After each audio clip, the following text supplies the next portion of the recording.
The way we got to get started is with the start of the college football season this week in the Colorado Buffaloes game on prime time last night on ESPN. Colorado took on North Dakota State at home, beating them 31-26.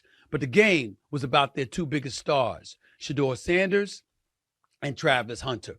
Shedeur Sanders completed 26 of 34 passes for 445 yards, 4 touchdowns, by the way, 3 of them to Travis Hunter, who is that dude, by the way. As for Hunter, that's who I'm talking about. In addition to his 3 touchdown catches for 132 yards, he also lined up on defense, playing for a total of 129 snaps in the game. Didn't get a break, didn't get a rest at all. Head coach primetime Deion Sanders accepted the win, but expressed anger with his team's defensive performance, yielding 26 points and 449 total yards. Now, here's what Deion Sanders had to say. He was happy with the win, but he was going to have to suppress his anger because he was disgusted at some of the boneheaded plays and some of the mishaps his team committed. To get the negative out of the way first, let's understand something here.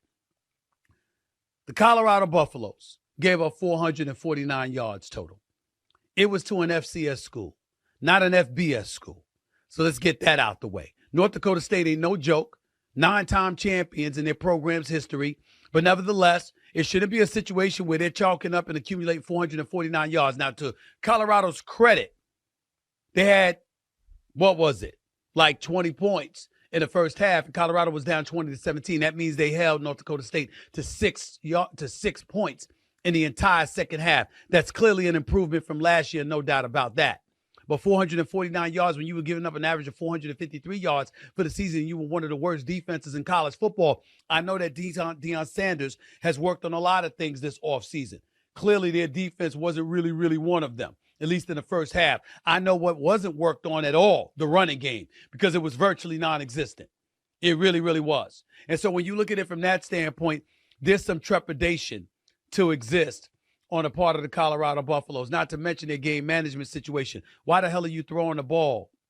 And that wasn't Primetime's fault. That was his son doing, ad-libbing a little bit and calling an audible and doing his thing, trying to get somebody involved that hadn't been that actively involved because Travis Hunter and this kid, Jimmy Horn Jr., were busy doing most of the damage. And he wanted to get another dude involved. But you don't pick up the football on a first down and throw the football when all you need to do is run out the clock because the opposition has 1 timeout remaining. And after that, the game will be over. That's just not smart.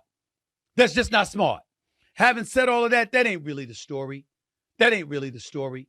We know Colorado doesn't have much of a running game. We know they don't have a bunch of hogs on their squad and they're undersized. We know that you can run roughshod over them on the offensive side of the ball and do pretty much whatever you want for the most part, and they're going to have some trouble defensively this year. But what we can't deny is that Shedeur Sanders is a bad brother. This brother's something special. Okay, his poise in the pocket, his athleticism, his willingness to stand in there amongst the giants and take hits, take punishment. Got to give credit where credit is due. He only got sacked once after being sacked in FBS record 52 times last year, or the FBS most 52 times last year during the regular season. He only got sacked once. Only got sacked once last night. So that was an improvement. But he was running for his life half the damn time he was out there. And he was getting popped silly after he released the ball on a few occasions as well. So that is not good. But his ability to continue to make plays under duress, I believe, cements him as a surefire first-round pick and one of the top 2 quarterbacks that's going to go in next spring's NFL draft. Shedeur Sanders, I don't know if you can legitimately pick maybe this cat Beck out of Georgia, maybe somebody like that, but I don't know if you can pick anybody else ahead of Shedeur Sanders. And when you consider his pedigree and the fact that, yes, primetime Deion Sanders is your father, the greatest cornerback in the history of football, arguably the greatest athlete who ever lived. Primetime Deion Sanders is in that conversation, y'all know. He's in that conversation. When we look at some of the greatest athletes that we have ever seen in the history of this country, if not all of mankind, Deion Sanders is in that conversation.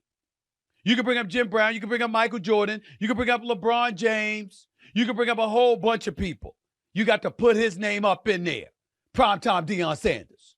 One of the greatest, if not Bo Jackson, let's not forget him.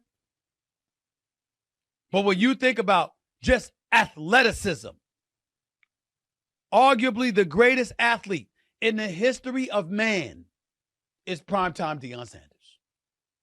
Could play football, could play basketball, could play both sides of the ball in football, could play special teams. I mean, the brother's special. And you see what Travis Hunter is doing. He doesn't come off the field playing for Deion. He plays wide receiver. He makes plays. Saw that catch in the end zone, in the right corner of the end zone with the dude draped all over him in his arms. He still caught the damn ball. The brother is special. And here's a legitimate question, ladies and gentlemen.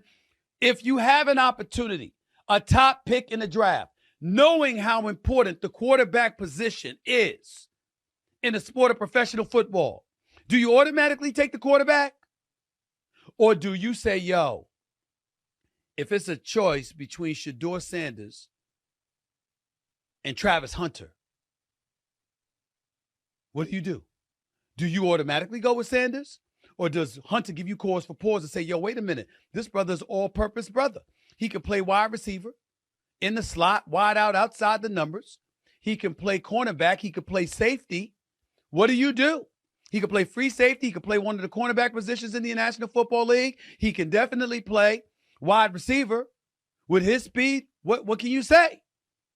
I got to look at that and say, yo, it's not that easy of a decision. Now, me personally, I'm going to go with the quarterback because I see how important the quarterback position is in the National Football League. But it does give me cause to pause.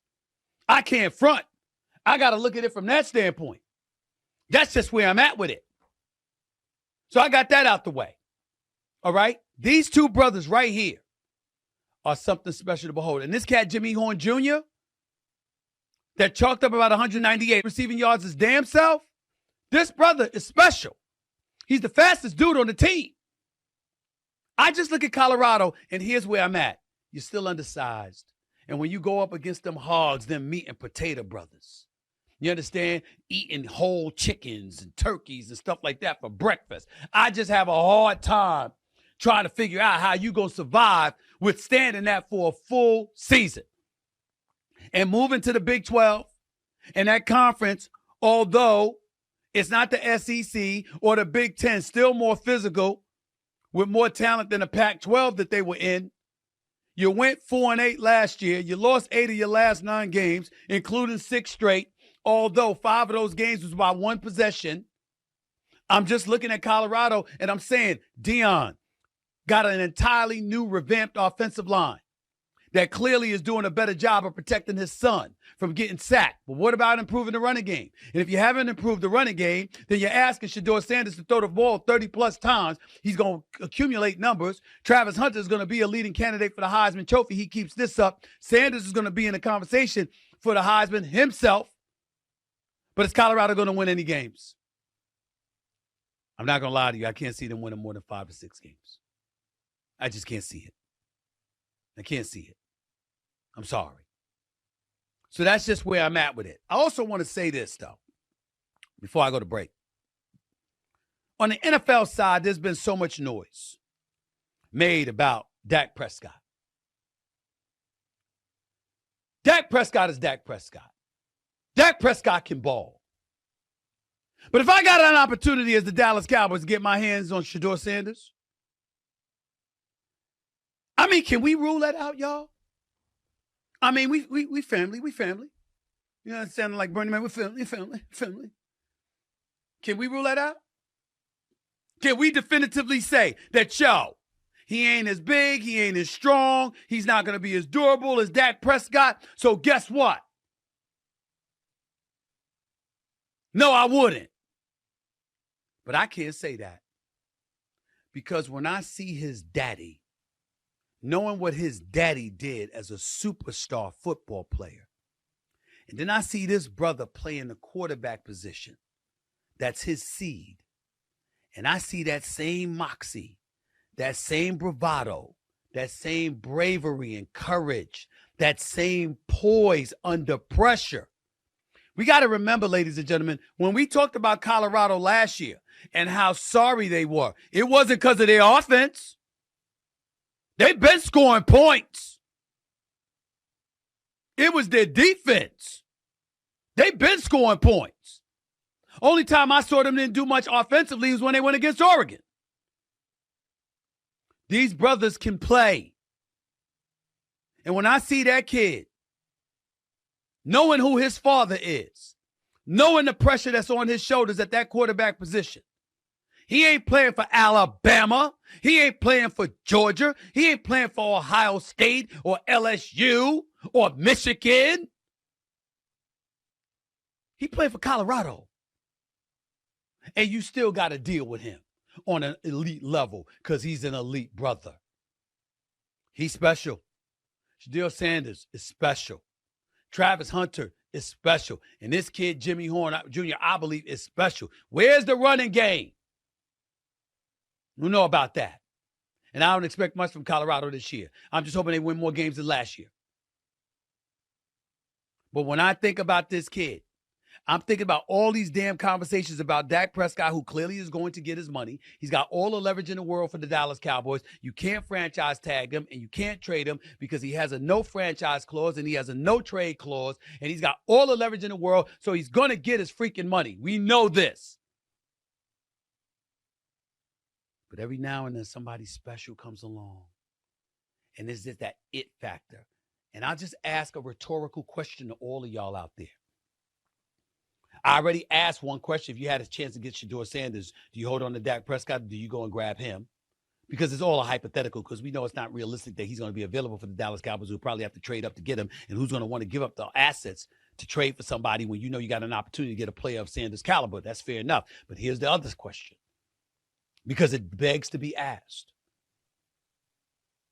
If you gave Shedeur Sanders, CeeDee Lamb, Michael Gallup in the past, Brandon Cooks now, Ferguson at the tight end spot, an offensive line that could protect him, and a running game that was at least serviceable.